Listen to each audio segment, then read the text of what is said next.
আমদানি রপ্তানি কার্যক্রম, লোডিং আনলোডিং, পণ্য ডেলিভারি সকল ধরনের কার্যক্রম সচল এবং স্বাভাবিক আছে। বন্দরের স্টেক হোল্ডারগণ বাংলাদেশের এই যে চলমান পরিস্থিতিতে তাদের নিরাপত্তা আশঙ্কায় গত 2 দিন যাবৎ তারা কোনো পণ্যবাহী ট্রাক বেনাপোলে পাঠায়নি, আবার বেনাপোল থেকেও নেয়নি।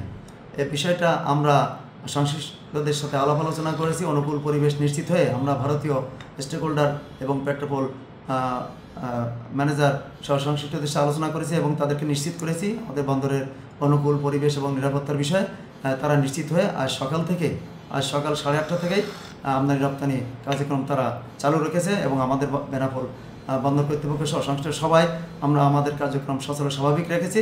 বর্তমানে বেনাপোল বন্দরে আমদানি রপ্তানি কার্যক্রম, লোডিং আনলোডিং, পণ্য ডেলিভারি সকল ধরনের কার্যক্রম সচল এবং স্বাভাবিক আছে।